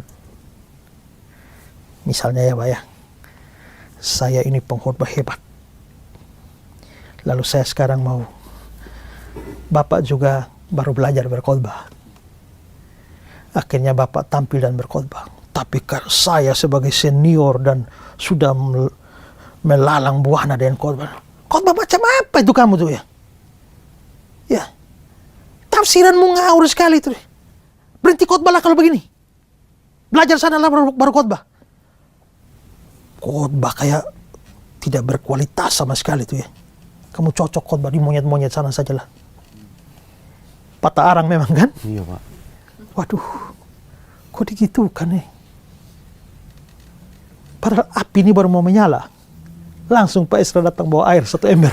Ya, disiram. Habislah dia. Trauma bisa jadi gak mau khotbah sampai mati. Ya kan? Dan banyak orang yang atas nama atau menyebut diri atau menganggap diri senior pelayanan tanpa mereka sadar. Mereka telah mematikan api itu, memadamkan api itu dalam diri orang Kristen lain yang baru saja mau bertumbuh. Ya. Pernah ngalamin? Ya. Pernah memadamkan? Ini bahayanya adalah kalau kita sudah merasa diri senior dan sudah rasa diri hebat. Lalu tahu-tahu lihat yang baru kroco-kroco, yang baru muncul begini ya. Bayangkan kalau ada pemain musik yang sudah senior sampai ini. Tiba-tiba dia hadir dalam satu gereja dan ini yang nyanyi ini fals. Ya, kalau memang harus diberi masukan ya, nasihat. Tapi kalau dengan kata-kata yang begitu kasar dan keras yang sifatnya menghina, orang tobat melayani. Ya, mending saya nggak melayani dia daripada dihina-hina kayak begini. Ya, itu kita memadamkan api itu pada orang lain. Dia khotbah ini bukan ajarkan ajaran sesat. Kalau ajaran sesat saya gitu kan ya oke lah. Ini ajarannya benar, hanya mungkin karena namanya junior, ya kan, namanya baru belajar, ngomongnya masih salah-salah. Ya dituntun lah gimana, bukan kayak begitu itu ya. Satu laut disiram di sini matilah, padahal baru pelita baru mau nyala, ya. Nah, itu memadamkan roh pada diri orang lain, ya. Oke, kata-kata Luker.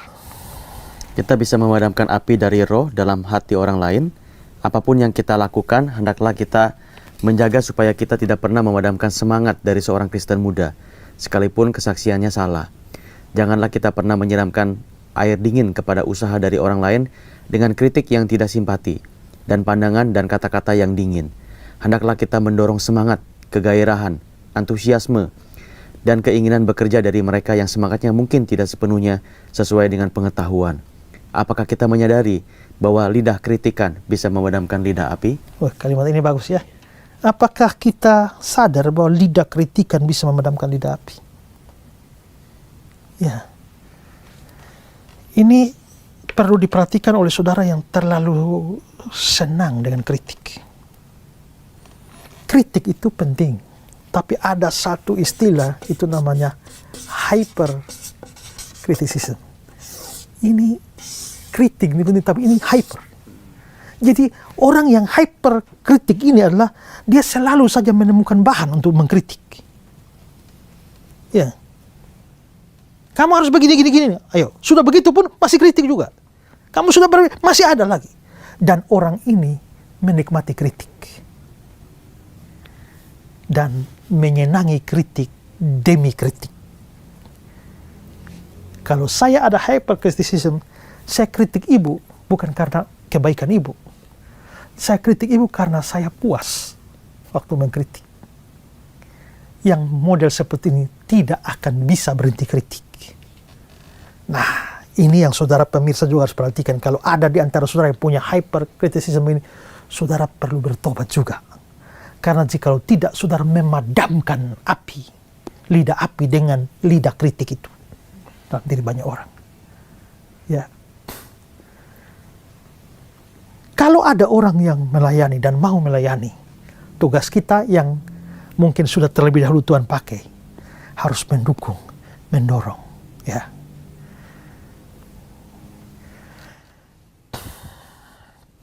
Saya ini seorang penulis. Tiap kali saya khotbah, saya nulis. Di episode sebelumnya ada orang yang bertanya ya, kok Bapak ini kalau khotbah atau menulis kutip sana kutip sini, apakah Bapak ada Roh Kudus? Ya, saya bilang itu nggak ada urusan dengan Roh Kudus. Ya, tapi karena saya lagi bikin khotbah sekaligus bikin buku, saya nulis. Hampir semua khotbah saya adalah buku. Kalau saya total mungkin ada 400 sekarang itu ada. Tapi saya juga dengan kata lain dalam urusan bikin buku, itu kerja saya hari-hari. Saya punya satu jemaat. Tata bahasa ini kacau balau sebenarnya. Ya. Lalu karena dia punya kekurangan fisik tertentu, sampai dia seringkali minder, di kalangan saudara-saudara pun dia minder. Satu hari saya lihat dia nulis renungan di Facebook. Terus terang saya lihat dia tulis renungan tuh sukar dipahami jalan pikiran dia lah, ya. Ya saya bisa tahu dia punya maksud apa, tapi kata-katanya tuh nggak cocok lah. Tapi saya datang pada dia, saya panggil dia kakak, Kak, saya mau minta tolong sesuatu. Apa? Mau kakak ambil komitmen untuk bikin tulisan renungan di Facebook setiap hari selama 30 hari. Non-stop. Mau? Oke. Maka setiap hari dia tulis. Tiap hari dia tulis, saya ngambil tulisan dia di Facebook itu. Lalu saya edit. Saya tahu maksud dia ini apa. Oh, saya perbaiki bahasanya. Ini. Sampai hari pertama sampai hampir hari 30. Tanpa dia ketahui, setelah saya edit, saya masukkan ke percetakan. Lalu saya cetak sendiri dengan biaya saya. Keluar. Tibalah hari di mana hari ulang tahun dia. Banyak undangan. Ya. Nah, hari ulang tahun dia, saya sudah pesan ke panitia, tolong kalau dia ulang tahun kasih saya kata sambutan. Lalu saya bikin kata sambutan. Saya bercerita tentang dia. Seorang yang mungkin selalu merasa dihina karena keterbatasan fisik. Ya, dia ngomong pun tidak jelas. Banyak orang tidak mengerti apa yang dia omong karena mulutnya sumbing. Mungkin saya salah satu dari sedikit orang yang bisa mengerti kalau dia omong. Ya, tapi saya tahu bahwa dia ini orang yang sungguh-sungguh mengasihi Tuhan. Dia punya hati dalam pelayanan dan berjuang. 30 hari yang lalu saya menyuruh dia membuat renungan. Dan dia buat dengan setia dari hari pertama sampai terakhir.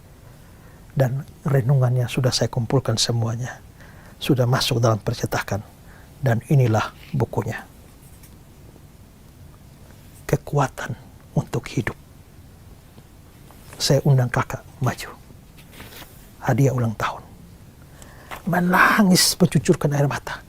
Dan buku itu yang sudah dicetak dibagi ke semua yang hadir dalam pesta ulang tahun. Wow. Tapi bayangkan kalau saya baca itu tulisan macam apa ini ya? Kamu pernah sekolah nggak? Kalau saya begitu, api itu langsung padam. Tapi saya tidak melakukan itu. Dan akhirnya sekarang dia terus tiap hari menulis renungan. Walaupun dengan bahasa yang tidak terlalu bagus.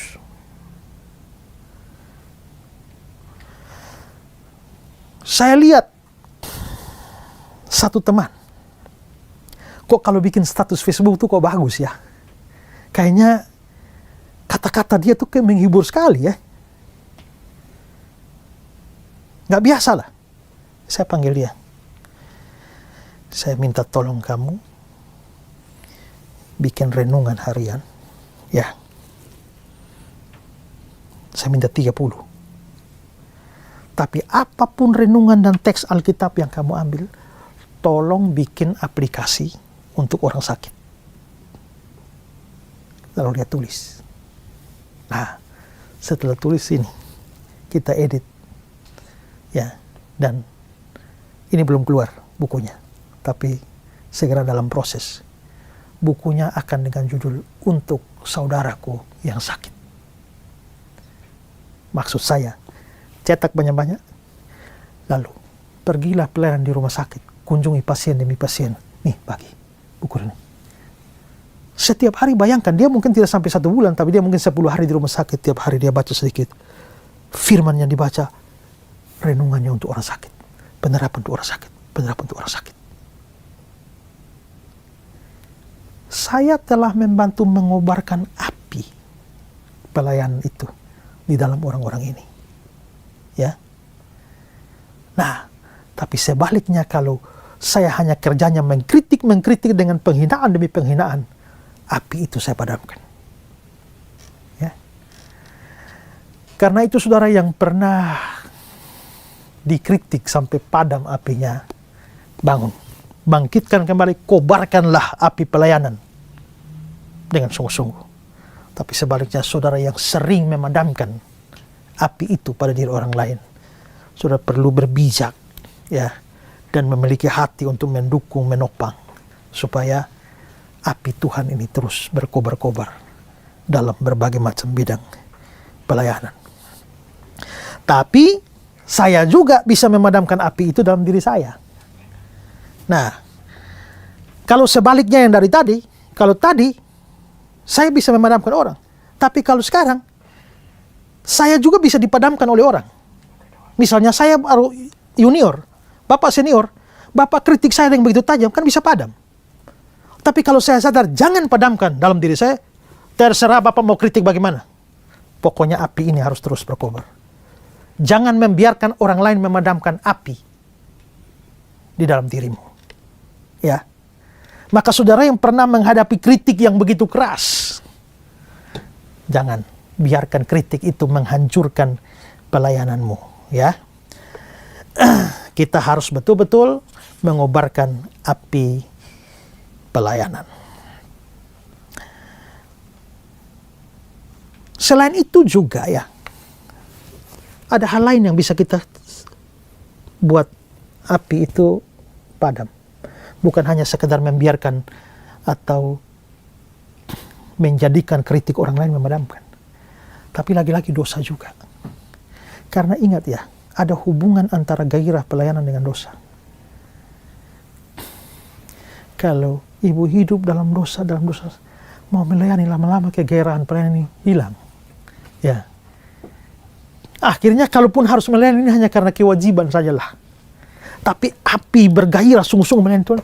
Bagaimana saya bisa sungguh-sungguh menyala-nyala bagi Tuhan sedangkan saya aduh, ini dosa terus begini susah.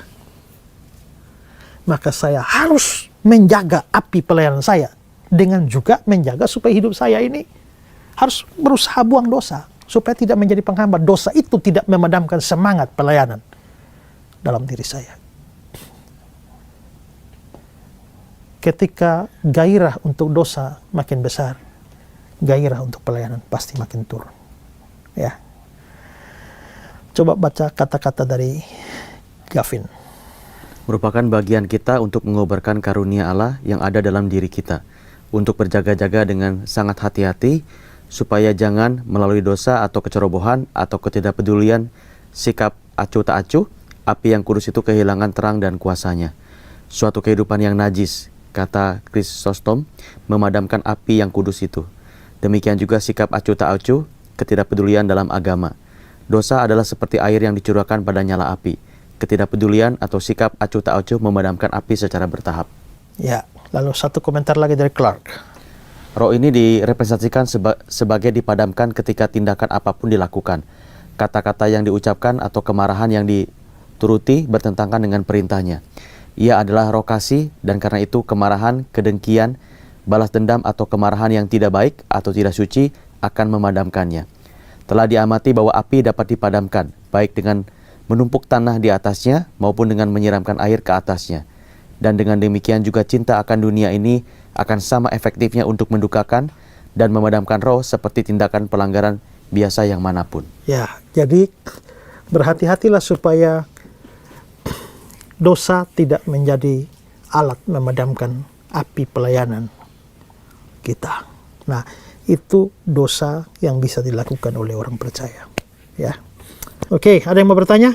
Saya, Pak. Ya. Bagaimana pada saat kita berdosa, bagaimana cara Roh Kudus menginsafkan kita? Apakah secara audible atau bagaimana, Pak? Kalau kita melihat apa yang Yesus katakan, kalau dia datang, dia akan mengingatkan kamu akan segala sesuatu yang telah kukatakan padamu, ya kan? Nah, jadi kelihatannya dan apa yang dikatakan oleh Tuhan itu kan sudah dicatat di dalam Alkitab. Memang Roh Kudus bisa saja bicara. Mungkin saja zaman perjanjian lama kan juga Tuhan bicara langsung kan. Tapi menariknya adalah untuk nabi-nabi itu, ketika Tuhan sudah ngomong, Tuhan bilang, tuliskanlah ini dalam sebuah kitab. Tuliskanlah ini dalam sebuah kitab. Dan kitab suci yang muncul sekarang ini juga semua kan hasil pekerjaan Roh Kudus. Roh Kudus yang mengilhami para penulis kitab suci menulis. Sehingga pada akhirnya sekarang adalah pola yang umum bahwa Roh Kudus menggunakan kitab suci untuk menyatakan kita salah.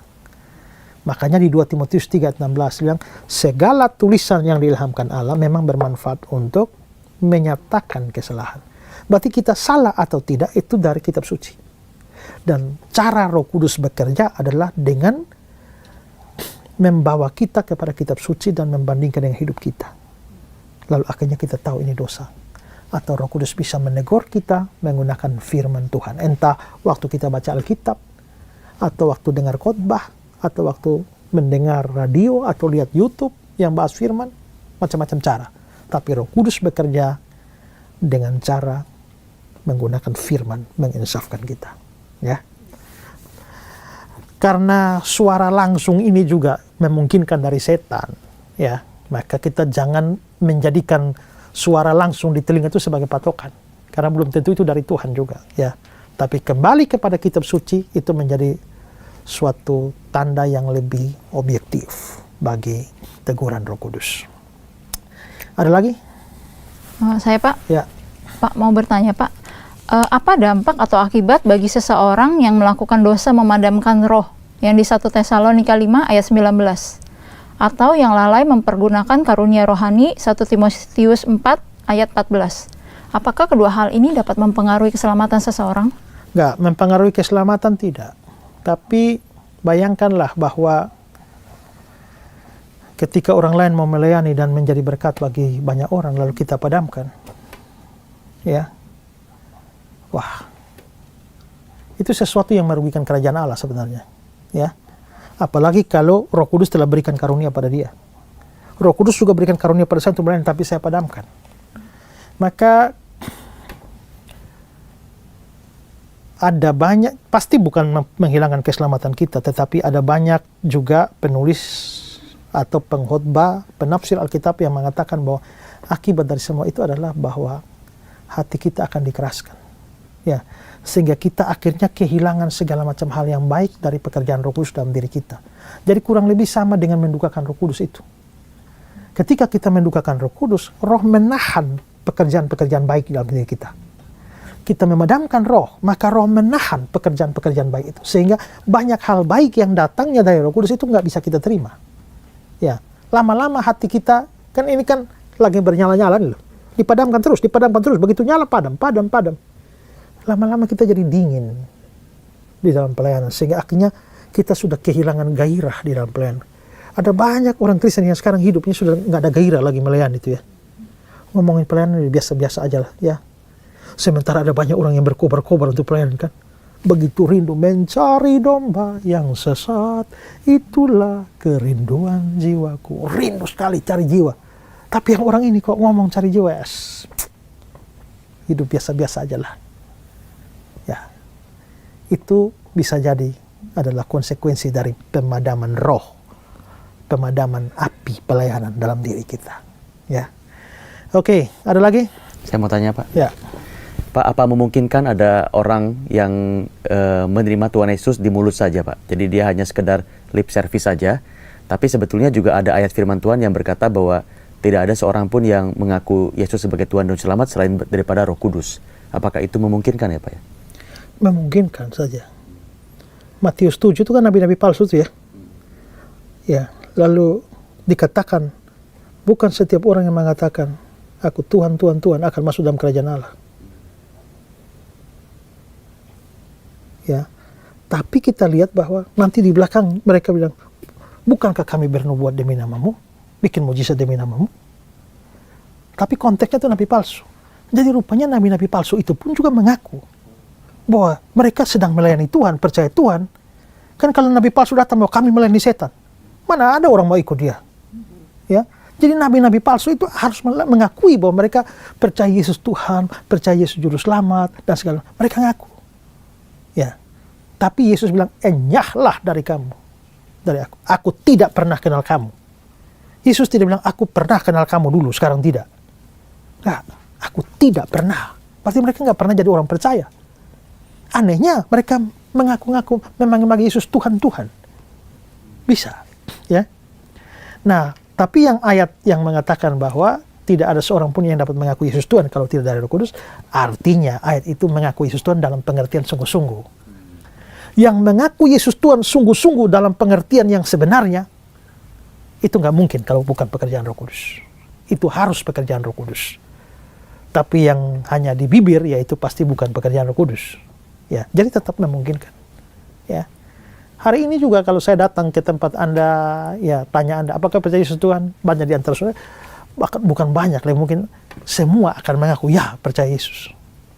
Tapi belum tentu saudara percaya Yesus. Saudara mungkin hanya Kristen KTP saja. Ya. Nah, tapi kalau sampai saudara sungguh-sungguh percaya Yesus, itu pekerjaan Roh Kudus. Saya mungkin ya dalam beberapa episode yang lalu saya pernah cerita tuh ya. Saya mau KKR ke satu tempat, panitia sudah siap di lapangan. Ya, saya sudah turun dengan tim. Hari H kami tiba. Mereka bilang, dilarang KKR di lapangan karena lapangan ini adalah milik gereja ini. Ya, jadi rupanya gereja mayoritas dan merasa bahwa saya bukan dari denominasi mereka, jadi nggak boleh khotbah di situ. Akhirnya panitia sewa hotel. Lalu publikasi, mau KKR pindah ke hotel. Dan malamnya KKR, yang ada cuma tim dan panitia. Nggak ada satu orang yang lain. Saya lihat, saya kecewa. Ya. Saya minta kepada panitia besok, publikasi lagi. Jadi mereka nyewa mobil keliling tuh. Keliling pulau itu untuk umumkan, hadirilah KKR ini. Besok yang datang, di luar panitia dan ini satu orang. Wah, hari ketiga, saya sudah pikir, saya sudah nggak peduli lah. Mau ada orang, nggak ada orang, saya sudah berdoa, Tuhan, pokoknya saya akan menginjil. Saya akan khotbah sama seperti ada 1.000 orang di sini. Ya. Dan ternyata besok di luar panitia dan tim itu, tambah lagi satu orang, jadi 2. Saya menghadap ini panitia dan tim dan 2 orang ini, pokoknya saya khotbah beritakan Injil sungguh-sungguh. Ya, nggak ada altar call memang. Setelah itu saya tutup dan selesai, pulang Kupang saja. Ya. Nah, rupanya acara sudah selesai. Tiba-tiba saya lihat ada orang bergerumun. Mereka panggil, Pak Isra, mari, ada orang mau percaya Yesus. Siapa? Saya pikir salah satu di antara 2 orang itu. Ternyata bukan, 2 orang sudah pulang. Lalu siapa? Penjaga sound system. Dia dari Jawa, dia bukan orang percaya Yesus, dia orang agama lain. Dia pergi ke saudaranya di pulau itu, yang kerja menyewakan sound system. Lalu dia ditugasi untuk ini, panitia sewa sound system. Jadi dia harus jaga sound system di situ. 3 hari saya khotbah, dia jaga sound system. Dan dia mengaku bahwa begitu saya dengar pertama kali saya khotbah tentang Yesus, dia jengkel dan dia tinggalin. Tapi dia harus kembali lagi untuk ngatur sound system. Dan akhirnya dari kejengkelan mulai tertarik sampai pada akhirnya hari ketiga saya menantang terima Yesus. Dan dia terima Yesus sungguh-sungguh. Saya serahkan dia ke perkantas. Dan sekarang dibina dan menjadi orang Kristen yang bertumbuh di perkantas. Nah itu sungguh-sungguh. Itu nggak mungkin terjadi kalau bukan Roh Kudus. Pekerjaan Roh Kudus mana saya juga tahu. Ya. Tapi ada banyak orang di dalam gereja sekarang mengaku diri percaya Yesus, tapi hanya di mulut saja. Ya. Itu bukan pekerjaan Roh Kudus. Ya, jadi memungkinkan. Ya. Baik saudara pemirsa di rumah, kalau saudara juga punya pertanyaan, kami memberikan kesempatan saudara untuk bertanya. Kontak nomor yang ada di layar saudara, dan tim Pijar TV akan dengan senang hati menjawab pertanyaan saudara. Dan terus dukung Pijar TV dalam doa, karena program seperti ini juga bisa terlaksana karena dukungan doa saudara. Juga sebagian saudara memberikan donasi atau dukungan dana untuk produksi program-program seperti program Ku Tahu Yang Ku Percaya. Kalau saudara rindu program seperti ini, terus memberkati banyak orang, terus dukung dalam doa. Dan kalau Tuhan gerakan, saudara juga bisa ambil bagian dalam pembiayaan program-program semacam ini. Ada nomor rekening di layar saudara, silakan berdonasi di sana dan dapat dipakai untuk memproduksi program-program yang mengajar, yang membuat orang percaya mengerti apa yang dipercaya dan memberitakan Injil kepada orang-orang tidak percaya untuk datang pada Kristus. Segala kemuliaan bagi Tuhan.